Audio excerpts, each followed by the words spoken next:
Señor, recibe de tu siervo esta humilde alabanza que cantó para ti. Jesús, sé mi luz y mi guía, y sé el aire que respiro.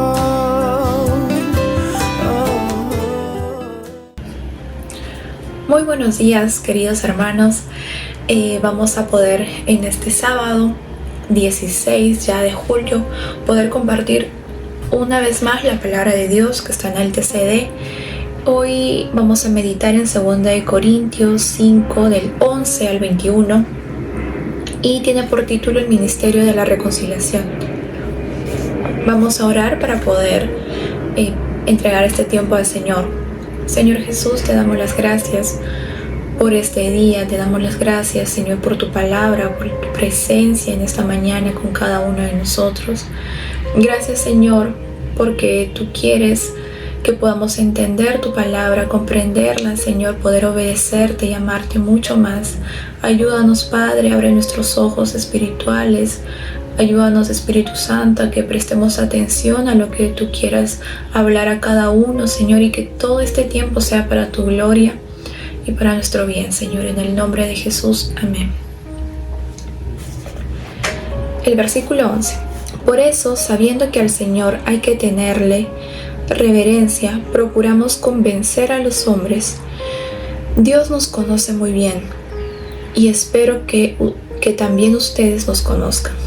No es que nos hayamos puesto otra vez a alabarnos a nosotros mismos, sino que les estamos dando a ustedes una oportunidad de sentirse orgullosos de nosotros, para que puedan contestar a quienes presumen de las apariencias y no de lo que hay en el corazón.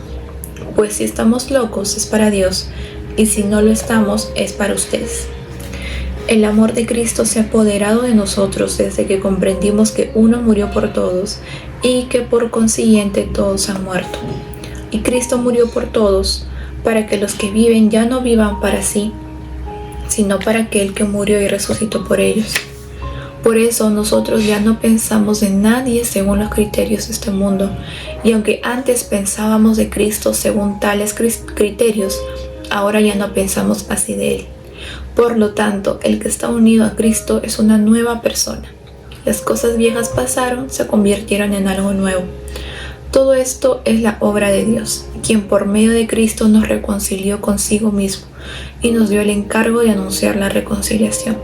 Es decir, que en Cristo Dios estaba reconciliando consigo mismo al mundo, sin tomar en cuenta los pecados de los hombres, y a nosotros nos encargó que diéramos a conocer este mensaje. Así que somos embajadores de Cristo, lo cual es como si Dios mismo les rogara a ustedes por medio de nosotros. Así pues, en el nombre de Cristo les rogamos que acepten el reconciliarse con Dios.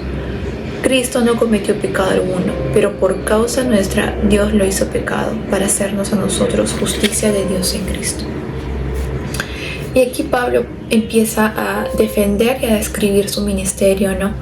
¿Y por qué Pablo tendría que defender su ministerio? ¿Acaso estaba tratando él de gloriarse en sí mismo delante de los corintios? Pues esto no es lo que quería dar a entender Pablo, ¿no? Por el contrario, él se gloriaba en su debilidad, él se gloriaba en las pruebas, él se gloriaba en las luchas, y esto no lo hacía para alardear delante de otros cristianos corintios. Entonces, cuando Pablo aquí habla pues de sus debilidades, de sus pruebas y de sus luchas, les quería dar la oportunidad a los corintios de que pudieran estar orgullosos de él, no de lo que ellos podrían considerar una apariencia, ¿no? Y eso habla acá con un poco de ironía, ¿no? Porque el problema de los cristianos corintios era que a ellos les gustaba gloriarse de las apariencias y no de lo que había verdaderamente en el corazón, ¿no? Entonces ellos menospreciaban a Pablo porque a Pablo no le importaba lo que aparentaba, ¿no? Yo creo que no había nada glorioso en sus pruebas, en sus luchas físicamente, pero sí él podía jactarse de lo que había en el corazón, ¿no? Y más adelante explica por qué. Entonces, al decirle a los cristianos corintios cómo Dios obró por medio de sus luchas y de sus pruebas, entonces él quería que de esta manera ellos respondan a otras personas cuando le preguntasen, ¿no? Y nosotros hoy en día también, ¿en qué nos estamos gloriando, no? Somos muy propensos como seres humanos caídos con pecado a poder fijarnos en las apariencias muy fácilmente, a poder pensar o señalar o sacar deducciones apresuradas por cómo luce alguien. Pero lo que Dios nos demanda en la palabra y lo que en Él se fija es en el corazón, ¿no? Así como cuando el Señor hablaba a Samuel en 1 Samuel 16:7, ¿no? Cuando le dice que porque Jehová no mira lo que mira el hombre, pues el hombre mira lo que está delante de sus ojos, pero Jehová mira el corazón.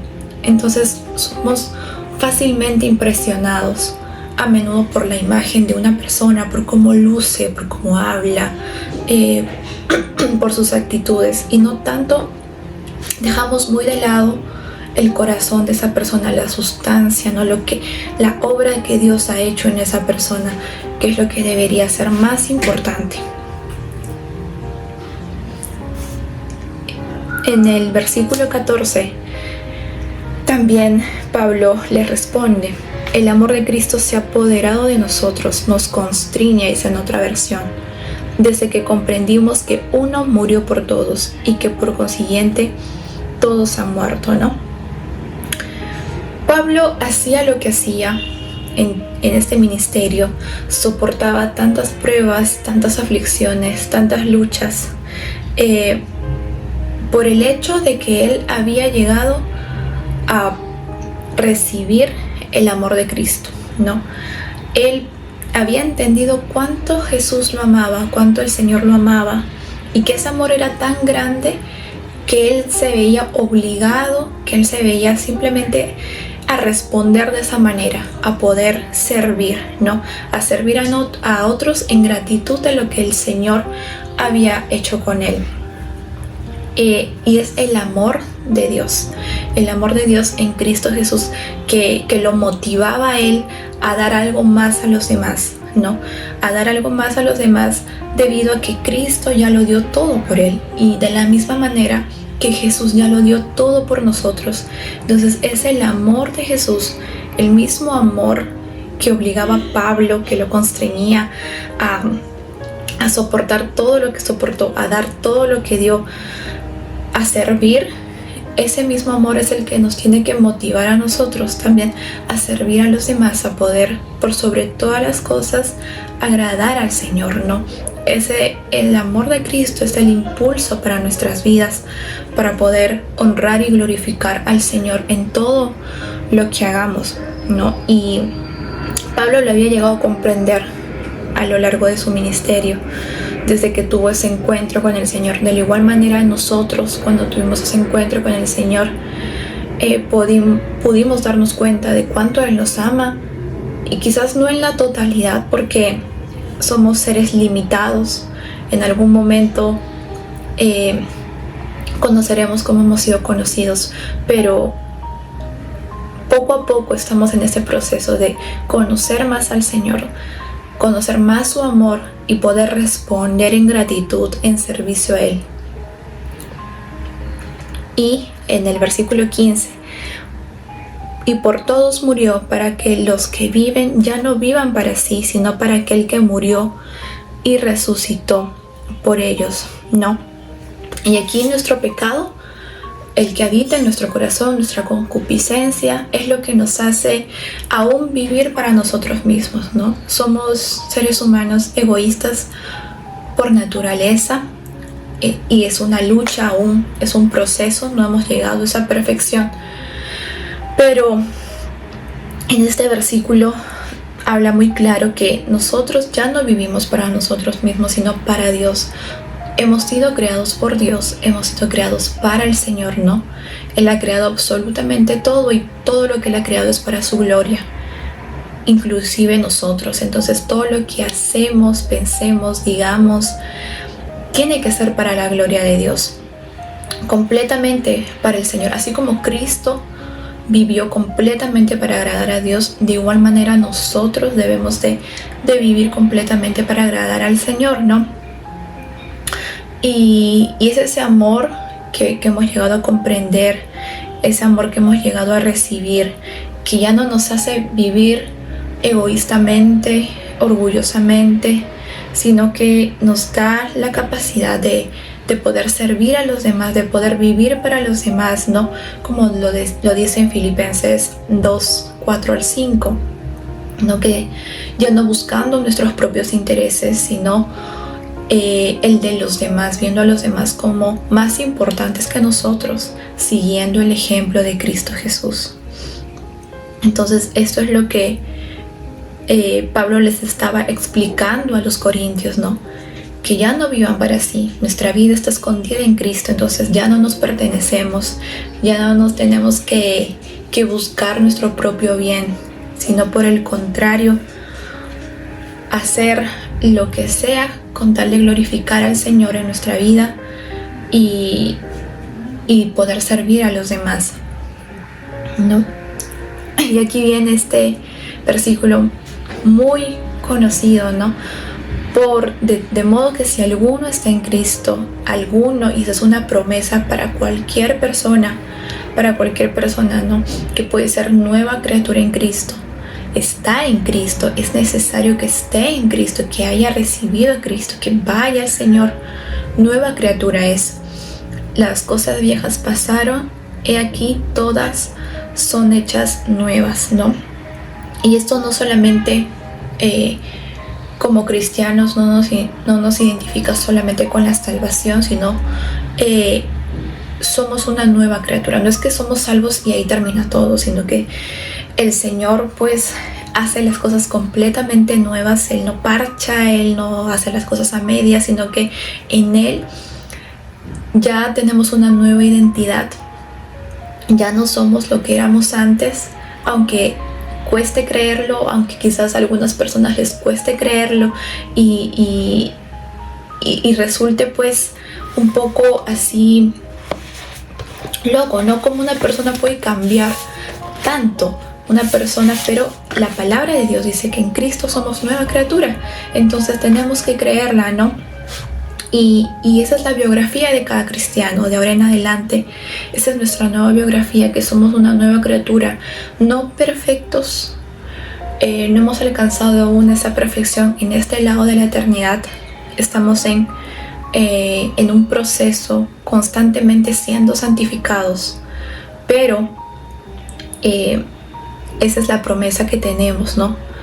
Entonces esa es una verdad para nosotros que como creyentes tenemos que tomarla, ¿no? En Cristo hemos sido liberados de la esclavitud del pecado, hemos recibido su perdón y podemos llamarlo a Él nuestro Dios y llamarnos a nosotros su pueblo por la obra solamente de Cristo Jesús. Entonces esa nueva identidad no solo aplica a nosotros, ¿no? Porque más adelante dice y todo esto proviene de Dios, quien nos reconcilió consigo mismo por Cristo y nos dio el ministerio de la reconciliación. Entonces esta nueva identidad no solamente es individual, sino también tiene implicaciones con las relaciones hacia los demás, ¿no? A nuestro prójimo. Ahora, esta nueva naturaleza implica que vemos a los demás ya no según la carne, ¿no? Porque tendemos a ver y a juzgar a los demás según los estándares de este mundo, según los patrones que dictan este mundo, todo basado en apariencias, en éxito material. Pero nosotros ya no vemos ni juzgamos hacia los demás ni a las personas, sino ahora nuestro estándar es el estándar de Cristo. Entonces, este es nuestro máximo, ¿no? Entonces, el Evangelio considera a Cristo como el Salvador. Y nosotros también, el Evangelio es el que hace que nosotros podamos considerar a nuestros hermanos y a nuestras hermanas en Cristo como nuevas criaturas. Ya no vemos su pasado, ya no vemos solamente para juzgar, para enjuiciar, para señalar, sino que vemos a una persona nueva, una criatura nueva, una nueva creación, también que ha sido liberada de la esclavitud del pecado y viviendo para la gloria de Dios, ¿no? Ese es nuestro nuevo estándar cuando el Señor hace las cosas nuevas.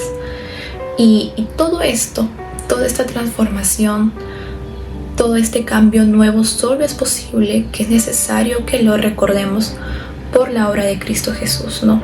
Nuestra nueva naturaleza y el ver a los demás con los ojos del Evangelio, ver a los demás con amor, con misericordia, con compasión, solamente lo hace el Evangelio, que nos transforma, que transforma nuestra manera de pensar, que transforma nuestra manera de actuar, de hablar, aunque pareciera que a veces diéramos un paso y retrocedamos, pues es un proceso, ¿no? Entonces, solamente el Evangelio hace que veamos a Cristo también como nuestro Salvador y a los demás de una manera diferente. Y aquí el Señor habla que todo esto proviene de Dios, ¿no? Pablo habla que todo esto proviene de Dios, es un regalo del Señor, no hay mérito alguno en nosotros, quien nos reconcilió consigo mismo por Cristo. En una reconciliación siempre tienden a haber dos partes, ¿no? Tienden a haber un acuerdo mutuo, porque dos personas cuando se quieren reconciliar, pues se ponen de acuerdo. No es que voy a una reconciliación buscando salir peor, ¿no?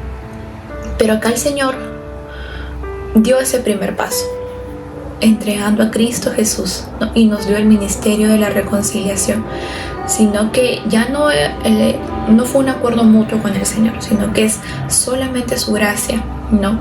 Que depende del Señor por su propia voluntad, por su misericordia y por el sacrificio en Jesús. Entonces, el único motivo para poder alcanzar la reconciliación con Dios es Cristo, no los méritos de Cristo, no mis méritos, el sacrificio de Cristo, no los sacrificios que yo pueda hacer, no mis buenas obras, no cuántas horas yo pase o conozca, sino que solamente la obra de Cristo Jesús.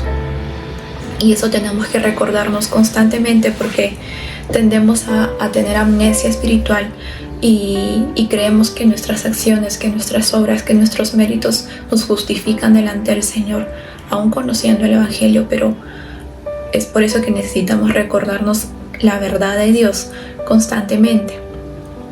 En el versículo 19 dice que Dios estaba en Cristo reconciliando consigo al mundo.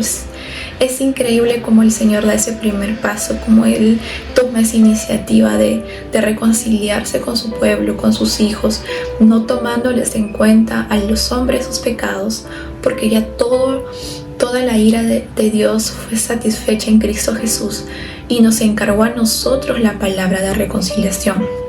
Quiere decir que Dios usa su palabra predicada para poder reconciliar a otros también con Él, ¿no? ¿Y quiénes van a ser los encargados de poder expandir ese mensaje de la reconciliación? Pues nosotros, que hemos sido reconciliados, tenemos que constantemente predicar el Evangelio, traer las buenas nuevas que hemos conocido, dar por gracia lo que por gracia hemos recibido, ¿no?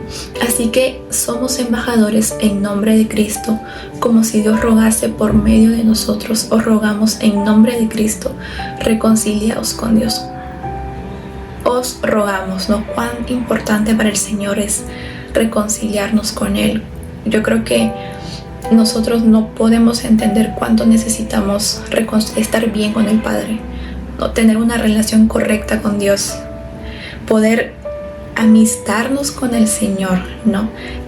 Es Él quien da ese primer paso, es Él quien nos busca, es Él quien nos llama, que toca nuestro corazón, que nos extiende gracia y misericordia, porque Él es el primer interesado en reconciliarnos con Él, ¿no?